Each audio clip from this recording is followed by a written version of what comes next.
우리 같이 아버지하고 사랑합니다 인사하겠습니다. 우리 하나님 당신을 사랑합니다 인사합시다.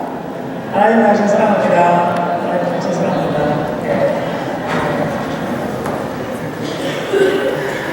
오늘 우리가 엄마를 부탁해 옆에 있는 2가 있습니다. 2. 아까 엄마를 부탁했다는 얘기했는데 엄마를 부탁해 2입니다. 2010년 5월달에 제가 엄마를 부탁해라는 그런 제목으로 설교를 한 적이 있었습니다. 그때 담임 목사님이 안 계셔서 어쩌다가 이제 1부부터 3부까지 어른들 이제 설교도 다 주일날 하게 됐는데 그때 그 설교를 하면서 많은 사람들이 참 좋은 피드백을 받았었습니다. 사실 저도 그 설교를 하면서 정말 1부부터 3부까지 3번 계속 들었던 것 같아요. 그러면서 너무너무 기억에 많이 남는 그런 설교였어요. 사실 아시는 분은 아시겠지만 엄마를 부탁해라는 그 제목 여러분 어디서 나왔는지 아시죠? 신경숙 씨의 바로 소설 엄마를 부탁해에서 가져온 것입니다. 신경숙 씨의 소설 엄마를 부탁해는 그 당시에 아주 엄청난 파장을 일으켜가지고요. 뉴욕타임즈에도 나갈 정도로 기사가 나갈 정도로 아주 유명한 그런 소설이 되었죠. 그리고 영어로 번역이 되고요. 그 소설은 엄마를 갑자기 잃어버린 가족들이 실제로 그동안 엄마를 너무 모르고 있었구나. 그걸 사람들이 이제 깨달아가면서 그 과정 속에서 엄마를 찾아가는 그런 내용을 담고 있는데요. 사실 그때 신경숙 씨가 이 엄마를 부탁해라는 소설을 쓸 때 모티브를 삼았던 것이 있었습니다. 그게 뭐냐면 바로 그 소설 마지막 부분에 이제 장면이 나오는 그런 자비를 베푸소서라는 뜻을 가지고 있는 피에타상입니다. 혹시 사진 좀 부탁드릴게요. 나올 수 있을지.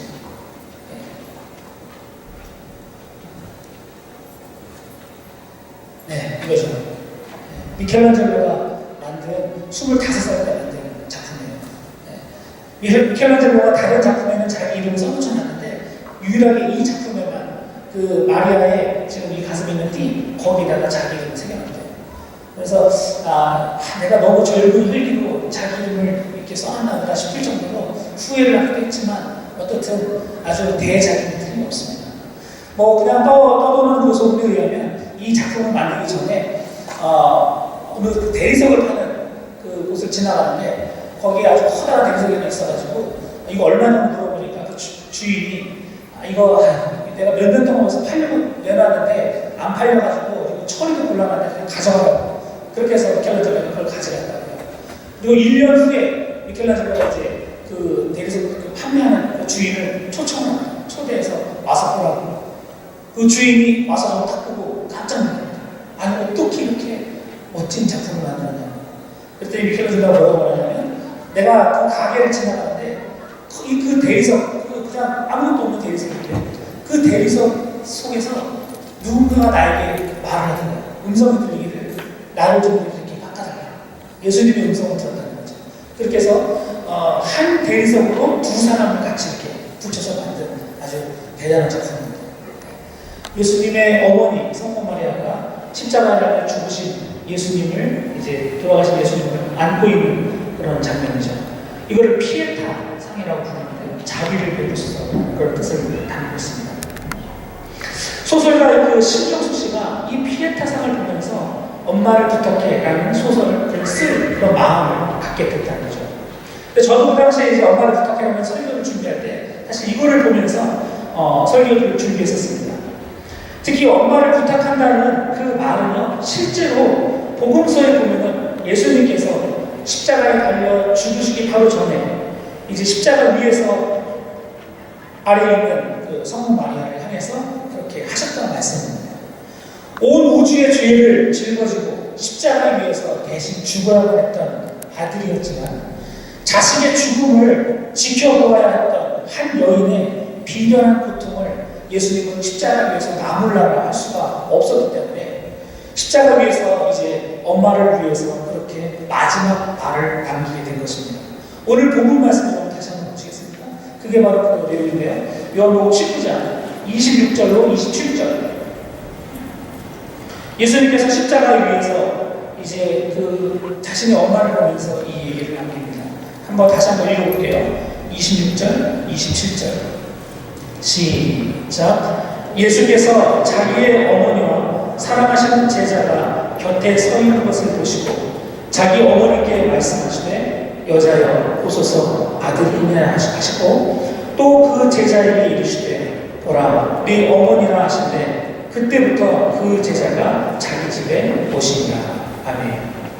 여기 보면은 예수님께서 이제 십자가를 위해서 그 곁에까지 가까이 온 어머니와 그 사랑하는 제자는 누구냐면 사도 요한을, 가장 제자들 중에서 어린 나이였던 사도 요한, 사랑받는 제자였던 사도 요한이 같이 그 곁에 왔어요. 그때 예수님이 말씀하십니다. 여인이여 보소서. 여기서 우리말 성경에 여자여 보소서 그러는데 이거는 이 여자야 저여자야 하는 그런 경박한 투가 아니라 급존칭입니다. 급존칭. 그래서 영어 성경 Dear Woman 하면서 정말 여인이요, 내 어머니지만 그분을 정말 높여드리는 의미에서 여인이요 보소서 그렇게 말합니다. 그리고 뭐라고 말합니까? 아들입니다. 아들입니다. 짧은 주님의 말씀이었지만 그 안에는 이 한 문장 안에는 엄청난 고백이 담겨져 있었습니다. 왜냐하면 천지를 지으신 하나님의 그 아들이 한 비련하고 가난한 한 여인을 향해 할 수 있는 최고의 극존칭을 지금 쓰고 계시기 때문에 생각해보세요. 하나님의 아들, 그분은 하나님이신데 그 하나님이 한 비련한 여인을 향해서 여인이요 이렇게 사실은 십자가에서 엄청난 고통이 있음에도 불구하고 그 여인을 향해서 최고의 극존칭을 써주신 겁니다. 그리고 그분은 마지막까지 그 우주적인 대업을, 십자가의 우주적인 대업을 이루시면서도 그 말을 잊지 않습니다. 내가 바로 당신의 아들입니다.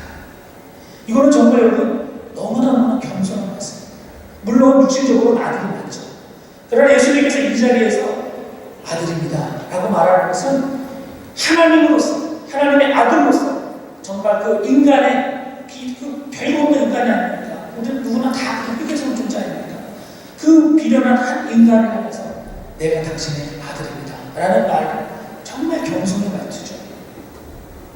이 말씀 안에는 그동안 함께 해주었던 모든 고통과 어려움들, 그리고 사랑에 대한 예수님의 따뜻한 감사가 그 말 한마디에 다 들어가 있던 것입니다. 여러분, 마리아를 생각해보면 정말 대단한 분인 것 같아요. 처녀 때, 아직 결혼하지 않고 정식 결혼이 아닌 정원 상태 때, 그렇죠? 그 여인이 천사 가브리엘 천사의 얘기를 듣고 주의 계집종이오니 주의 뜻대로 하십시오 하면서 성령으로 잉태돼서 아들을 낳게 됩니다. 사실은 죽을 수도 있었어요. 남편에게 돌을 맞아서 죽어도 아무 대꾸를 할 수 없는 그런 상황이었어요. 그런 상황에 불구하고 마리아는 성령의 음성에 순종하고 임신을 합니다. 그리고 나서 성경에서는 이제 예수님과 그 가족들이 헤롯 왕의 그 죽음의 공포를 피해서 다른 곳에 갔다가 다시 이제 나사렛으로 돌아오는데 요셉이 언제까지 살았는지 성경에 나와 있지 않습니다. 그 말은 아버지 요셉이 언제 죽었는지 우리는 모릅니다. 아마도 일찍 돌아가신 것 같아요. 그러니까 어머니 마리아가 그 예수를 데리고 이렇게 서른 넘도록 그를 길렀다는 거죠. 그러니까 얼마나 애틋하겠습니까? 그런 그 아들이 이제 십자가에 죽는 모습을 가장 가까이서 곁에서 지켜보고 있습니다. 한때는 제자들이 막 따라다니면서 뭔가 내 아들이 큰 일을 하겠구나 했는데 보니까 그 위에서 이제 저렇게 처참하게 매달려 있는 모습을 보니까 어머니의 가슴이 찢어지는 거죠. 그런 어머니를 향해서, 그런 한 여인을 향해서, 그런 믿음의 여인을 향해서 예수님이 말씀하신 것입니다. 내가 바로 당신의 아들입니다. 그리고 예수님은 거기서 끝나지 않았습니다. 비록 육신적으로는 더 이상 자신의 육신의 어머니를 모실 수 없었기 때문에 마지막으로 예수님은 자신의 사랑하는 제자 사도 요한에게 한 가지 중요한 사명을 부여합니다. 전도를 해라, 선교를 해라, 이런 사명도 아니고요. 어떻게 보면 남자로서 한 성인으로서 참 부끄러운 그런 부탁을 받았어요. 사명이라고 표현하면 좀 그렇잖아요. 그냥 부탁을 받죠. 뭐라고 말합니까? 보라, 네 어머니라. 이거는 네 어머니가 내 잘못이야 이런 뜻이 아니라 보라, 네 어머니라. 이 말은 요한아, 내 어머니를 부탁한다. 내 엄마를 부탁해 하고 예수님께서 이제 요한에게 자기 엄마를 부탁 십자가의 길을 떠나는 아들이 할 수 있는 것은 없었지만 그는 육신의 어머니가 혹시라도 앞으로 자기가 떠난 이후에 어려움을 당하지 않도록 안타까운 심정으로 이 부탁을 남겼던 것입니다. 내 엄마를 부탁해. 참으로 인간적으로 보면 참 남자로서 가장 수치스러운 그런 부탁이 아닐 수 없습니다. 하지만 그는 그것 외에는 달리 육신의 어머니를 향해서 해줄 것이 없었습니다. 그리고 이제 그렇게 십자가 위에서 죽은 아들을 내려다보는 마리아의 아까 처음에 보셨던 그 피의 태상을 보면서 오늘날 우리 부모들이 어떤 마음으로 자식을 보아야 할지에 대해서 지난 엄마를 부탁해 1편에서 제가 설교를 했었습니다. 이게 지난 설교에 대한 요약입니다. 그런데 여러분 그 설교가 제가 이제 2010년에 했으니까 벌써 3년이 지났는데요. 3년이 지난 지금 제가 어버이 주일을 이렇게 지내면서 어떤 설교를 할까 생각을 하는 가운데 다시 한번 이 제목을 들고 나오지 않을 수는 없게 되어 있습니다. 엄마를 부탁해 2. 그러면 여러분 첫 번째 설교가 그 어머니의 고생과 사랑스러운 그 사랑스러움에 대한 감사의 이야기로 제가 엄마를 부탁해 1을 했다면 이번 엄마를 부탁해 2는요 좀 더 다른 관점에서 설교를 시작하지 않을 수 없습니다. 그게 뭐냐면 진짜 말 그대로 우리는 정말 오늘날요 우리들의 엄마 아빠를 진짜 하나님께 부탁하지 않을 수 없는 그런 상황이 되지 않을까 싶은 것입니다. 진짜 말 그대로 예수께서 엄마를 부탁해 라고 말했는데 정말 그 말 그대로 우리가 이제 하나님께 내 엄마를 부탁합니다. 내 아빠를 부탁합니다. 이런 기도를 해야 할 때가 되지 않았는가 이런 생각이 들어서 이 2번째 설교를 준비해 봤습니다. 다음에 동영상을 여러분 하나 보시고 제가 조금 더 이야기를 왜 제가 이런 이야기를 하는지 여러분 같이 한번 더 나은 얘기를 해보도록 하겠습니다. 불 좀 살짝 꺼주시고요.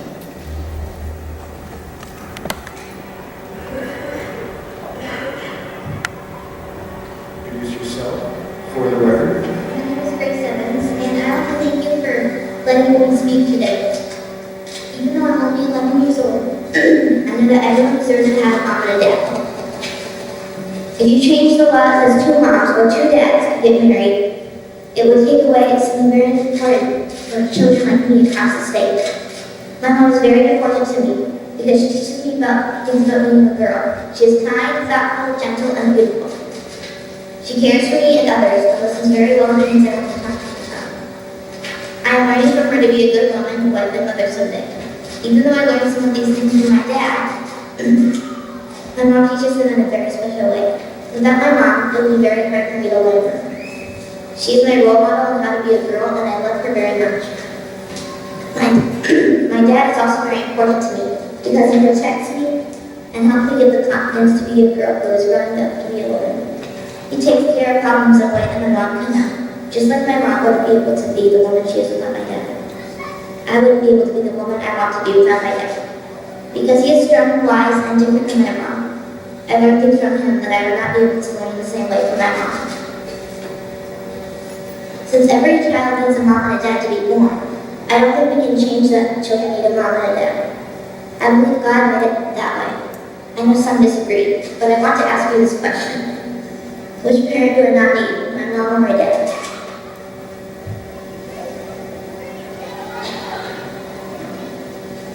I'll ask again, which parent do I not need, my mom or my dad?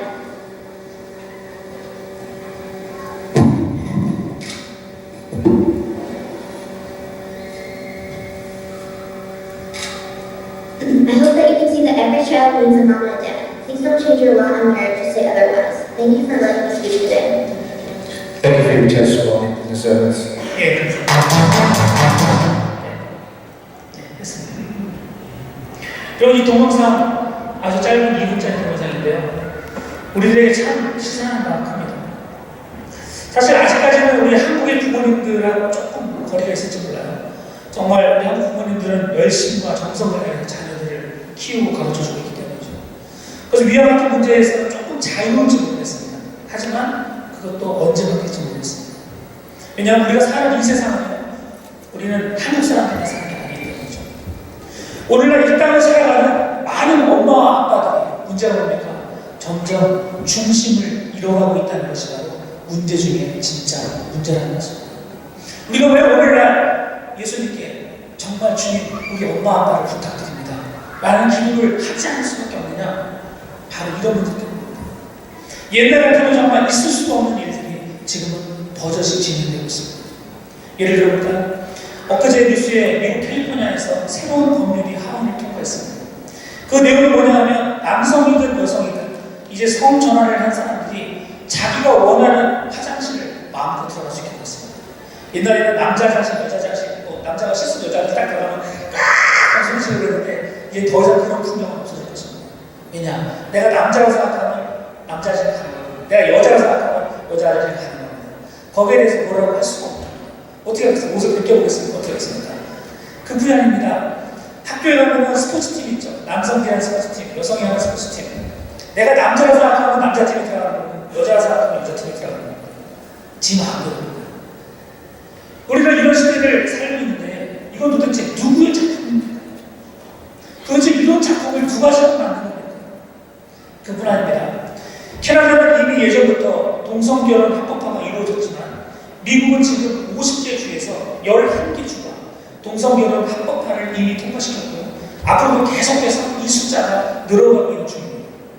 오바마 같은 정치인들은 표를 의식해서 이미 오래전부터 동성결혼을 지지하고 또 여러분 우리 반기문 총장님도 그렇게 얘기하지 않습니까? 이들이 정말 소수의 인권을 귀중하게 생각해서 과연 그랬을까요? 소수의 인권을 위해서 다수의 사람들을 악하게 만드는 것이 과연 정말 인권인가를 생각해볼 필요가 있습니다. 그런데 더 웃기는 것은 이런 사람들이 머리가 참 비상하다는 것입니다. 그냥 동성결혼 합법화로 법을 통과시키면 잘 안 되니까 어떻게 하는지 아십니까? 최근에 미국 같은 경우 지금 1,100만 명이나 되는 미국 불법 체류자들 이들에게 시민권을 부여하는 법률이 지금 진행 중에 있는데요. 거기다가 뭐를 끼워넣기를 하느냐? 동성결혼 합법화를 살짝 끼워넣고 있습니다. 이런 식으로 해서 어떻게든 간에 이걸 통과시키려고 하는 정치인들이 많이 있습니다. 이런 것들은 과연 누구의 작품입니까? 아까 우리가 보았던 이 11살짜리 에반스라는 아이의 이 증언을 하면 우리는 심각하게 생각해야 합니다. 여러분들이랑 뭐 이제 좀 있으면 결혼하고 또 이렇게 뭐 문제가 없겠지만 여러분들이 만약 10대 이제 사춘기를 들어서기 바로 전이었다면 그런데 여러분들이 보는 엄마 아빠가 남자 여자였다면 과연 사춘기를 지나는 아이들이 앞으로 10년 후에 여러분 그들이 누구랑 결혼을 하게 되나 하는 것입니다. 왜 그들에게서 진정으로 하나님이 원하시는 것들 그 권리를 누가 뺏을 수 있는 권리를 갖고 있나 하는 것입니다. 이건 여러분도 문제지만 여러분 자녀들 우리의 다음 세대들에게도 이건 너무너무 심각한 문제입니다. 이런 권리를 지금 누가 뺏고 있습니까? 언제부터 우리가 살고 있는 이 땅에 이렇게 악한 것들이 버젓이 행동하도록 이렇게 놔두고 풀어주고 있었느냐 하는 것입니다.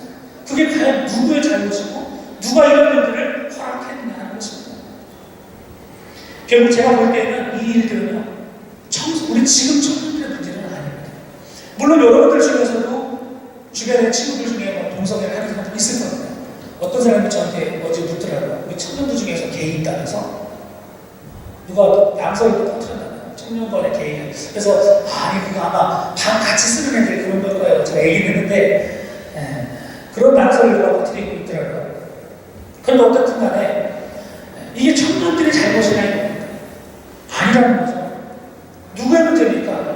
바로 오늘날 법을 만들고 있는 어른들의 문제라는 겁니다. 왜 그들이 이런 법을 통과시키고 왜 그들이 끝까지 이것들을 이기지 못했을까? 왜 오늘날 이 법을 만드는 어른들이 이렇게 무참하게 다음 세대의 청년들과 아이들이 누릴 수 있는 누려야만 하는 하나님이 주신 이 가장 기본적인 권리를 뺏도록 만들어내야 하는 것입니다. 그것은 바로 우리 어른들이 가지고 있는 믿음의 부재입니다. 돈과 명예와 이익 때문에 동성애자들이 로비를 하고 동성애자들이 여러 가지로 주는 압력이 굴복하고 그들이 지금 스스로 무너지고 있기 때문에 그래서 법이 자꾸 바뀌고 있다 보니까 결국에는 그 피해가 지금 결혼해서 잘 살고 있는 엄마 아빠들에게 고스란히 누구에게 합니까? 여러분들과 다음 세대 사람들에게 가고 있다는 것입니다. 이런 상황이다 보니까 우리가 우리의 엄마 아빠를 위해서 기도하지 않을 수가 없다는 것입니다. 게다가 여러분 이런 생각을 해봤습니다. 과연 그러면 왜 오늘날 여러분 미국의 보수주의라고 말하는 보이스카우트 60%, 미국 교회 60%가 지금 동성애에 찬성하고 있습니다. 오늘날 과연 왜 이렇게 투표를 해도 이렇게 동성애가 나쁜 걸 알 것 같은데도 불구하고 사람들이 찬성하고 있는가? 가만 생각해보면 다 이유가 있습니다. 뭔지 아십니까? 이미 우리 한국 사람 조금 덜한데요. 이미 미국에서 이 캐나다에서 자란 세대들은요, 지금 10대, 20대, 30대도 그럴 거예요. 그들은 이미 어떤 걸 보고 있냐면 편부모, 또 스텝, 여러 가지 이혼, 재혼, 수도 없이 가정이 막 엎어지고 접어지고 하는 그런 것들을 수도 없이 경험한다는 거예요. 이미 가정이 끝난 지가 오래된 거예요, 그들에게. 그러다 보니까 생각해보세요. 도망간 엄마를 생각하면서 여자에 대해서 마음이 다친 남자가 뭐를 하겠습니까? 게이짓을 하는 거예요. 그렇죠? 또 학대하고 가정이 깨진 가정에서 학대하고 막 소리치고 나쁜 짓을 하는 아빠를 보면서 여자애들이 어떻게 됩니까? 레즈비언이 됩니다. 무슨 말입니까? 오늘날 청소년들과 청년들의 문제가 아니라 어찌 보면 자기가 원하는 대로 가정을 뒤엎고 이 사람, 이 남자, 저 여자 안 낳다 어떻게 보면 우리들의 부모 세대들 꼭 한국 부모들 아니에요. 우리들의 부모 세대에 그들이 가정을 소홀히 하다 보니까 어느새 이 지경까지 왔다는 것입니다. 그러니까 정말 우리의 부모 세대들이 결혼이라는 소중한 가치를 지키지 못하고 자기가 원하는 대로 마음껏 즐기다 보니까 그것에 대한 결론이 오늘날 동성애라는 더 악랄한, 더 악독한 이런 법으로 오게 된다는 것입니다. 결국 여러분, 이 시대를 생각하는 부모님들을 위해서, 그런 의미에서 우리가 한국 부모님들뿐만 아니라 이 땅을 생각하는 부모님을 위해서 우리가 하나님께 주님 정말 이들을 부탁합니다 라는 기도를 하지 않을 수가 없다는 것입니다. 캐나다는 한국도 그런 면에서 여러분 예외를 합니다. 이 땅에서 어른들의 믿음이 무너지고 세속화되다 보니까 청년들이 교회를 등지고 떠나고 아이들이 상상을 초월한 그런 죄악의 세상에서 점점 살아가고 있는 것이 오늘의 현실입니다. 이거는 동성 결혼 문제만이 아니라 그 외에도 수많은 문제들이 지금 우리 안에 펼쳐지고 있습니다. 우리가 하나의 동영상을 더 보면서 제가 얘기하고 싶은 내용을 여러분 캡처하시기 바랍니다.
이 동영상을 보면 참, 이 땅에서 목회를 하면서 많은 청년들을 만나면서 이렇게 갇혀있는 청년들을 많이 만납니다. 우리 청년들이나 아이들이 왜 세상 속에서 뭘 하고 싶은지 몰라요. 나는 뭘 해야 되는지 모르겠어요. 그럼 이거 왜 나왔을까?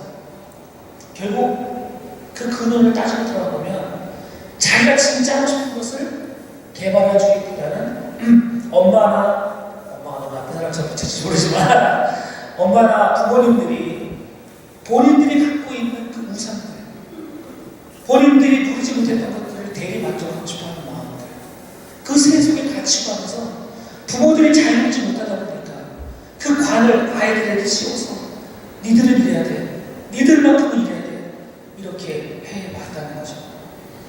부모들이 가지고 있는 각종 우상들, 우리가 잘 아는 욕심, 미움, 탐욕, 잘남, 미모, 기타 등등, 그런 것들이 우리들에게는 대학 졸업장, 자동차, 옷, 성형, 말과 행동, 이런 다양한 것들로 우리 안에 부모의 우상이 우리 청년들과 청소년들에게 고스란히 전달되면서 이제는 여러분들의 우상이 되지 않았느냐 하는 것입니다. 어느덧 여러분들이 하나님을 제대로 알고 하나님 앞에 제대로 기도하는 이유조차도 부모들이 가지고 있는 우상을 좀 더 즐겁게 해주고 싶은 그 마음에서 나오는 신앙이 되어버리지 않았느냐 하는 것입니다. 그러다 보니까 정말 우리는 오늘날 우리들의 엄마를 위해서, 아빠를 위해서 하나님께 부탁을 드리지 않을 수가 없습니다. 사실 여러분, 우리들도 자유로운 것은 아니지만 여러분, 이런 데는 다 이유가 있겠죠. 왜 우리 부모들은 그렇게밖에 하지 못했을까? 왜 우리 부모들은 무조건 엄마 말 잘 들어, 엄마 말 잘 들어 하면서 그렇게 강요를 하고 엄마의 우상을, 아빠의 우상을 우리 청년들과 청소년들에게 강요를 해야만 했을까? 아마도 여러 가지 이유가 있겠지만 세 번째로 우리가 엄마를 주님께 부탁해야 될 이유는 그분들 역시 약한 사람이라는 것입니다. 우리 부모님들, 우리 엄마 아빠들 역시 그들은 가난과 고통, 그리고 여러 가지 정치적인 위기와 배고픔과 경쟁의 구도에서 겨우겨우 살아가는 분들이기 때문에 그분들은 자기의 자신들만큼은 그러지 않기를 바라는 마음으로 우리들에게 그렇게 강요를 해왔다는 것입니다. 우리는 이해를 해야죠. 그것들을 이해해야 합니다. 그러나 우리가 그분들을 위해서 기도해야 될 것은 그분들이 가지고 있는 그 우상을 바라볼 수 있는 눈들이 필요합니다. 아멘입니까? 적어도 여러분만이라도 무엇이 정말 하나님을 바로 믿는 것인지 이거를 깨닫고 여러분의 부모님들이 뛰쳐나오지 못하는, 버리지 못하는 그 우상에서 이겨나올 수 있도록 여러분이 그들을 위해서 기도해 주어야 하는 사명이 있다는 것입니다. 엄마를 부탁해. 우리가 잘 나가고 잘 살아야 한다는 생각을 했지만 많은 경우에 왜 우리가 그래야 하는지에 대해서 모르고 지내는 것이 사실입니다. 그냥 부모님이 이렇게 말했으니까 나도 그래야 되나 보다 라고 생각하고 지나가 버리면서 이러고 사는 여러분들은 얼마나 많습니까? 여러분 깨달으십시오. 이것은 여러분들이 해야 되는 것이 아닙니다. 여러분들이 추구해야 될 것이 아닙니다. 그것은 그냥 우상입니다. 우상. 여러분들은 여러분들이 하나님 앞에서 내게 주신 하나님의 그 특별한 재능들을 발견해서 하나님께 영광을 돌리고 사람들과 많은 사람들에게 정말 축복을 흘려 넘칠 수 있는 그런 사람들이 되어야 될 줄 믿습니다. 그것을 발견하고 그 울타리를 벗어나오지 못하는 부모님들을 향해서 이제 그들을 위해서 기도해 줄 수 있는 여러분들이 되어야 합니다. 제가 예전에 그런 얘기 들었죠. 여기 지금 이 피치에 있는 어떤 예수학교, 거기에 어떤 부모 얘기를 하다 보니까 그 자기 아이 주변에 있는 모든 친구들이 다들 교인들 자녀라고 하는데 그 친구들이 하는 말이 걔들은 다 담배를 피워요. 그리고 그 다른 친구들은 다 마약을 합니다. 고등학교. 근데 그러면서 너 왜 담배 안 피냐? 너 술 안 먹냐? 오히려 자기가 이상한 사람이야.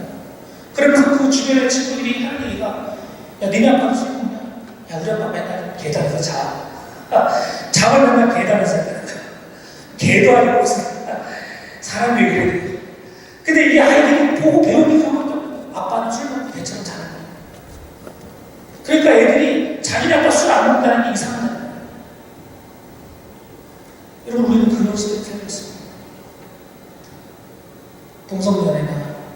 부모들의 욕심, 또 부모들의 그런 뭔가 죄와 어떤 더러운 것들, 이런 것들이 범벅이 돼서 오늘 너무나 많은 청년들과 청소년들이 바른 것을 깨닫지 못하고 그들을 따라가면서 그들이 만들어 놓은 악법 속에서 어느덧 오늘날 많은 고등학생들도 나도 커밍아웃 할래, 나도 동성연애자야, 이렇게 가고 있는 이 안타까운 심정을 보면서 여러분, 우리라도 제발 정신을 차리고 하나님께 엄마를 부탁합니다, 아빠를 부탁합니다, 정말 이 땅의 백성들을 부탁드립니다 라고 기도할 수 있는 우리 모두 되시기를 주님의 이름으로 축원합니다. 같이 한번 기도합시다.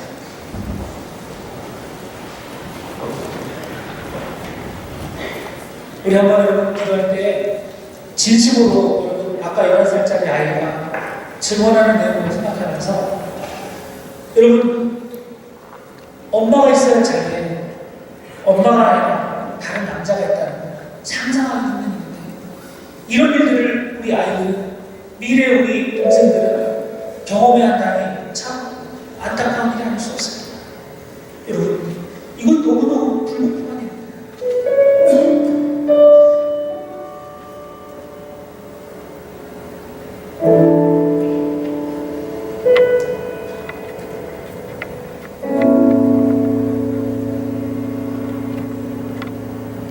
오늘을 살고 있는 이 많은 아이들을 생각하면서 그리고 청소년들을 생각하면서 우리 부모 세대가 그것을 못했지만 돈 때문에, 표 때문에, 일 때문에 능력이 없어서 못했지만 여러분만이라도 우리들만이라도 다시 정신을 차리고 이 땅에서 이런 악한 것들이 발을 딛지 못한다고 기도해야 합니다. 주님 앞에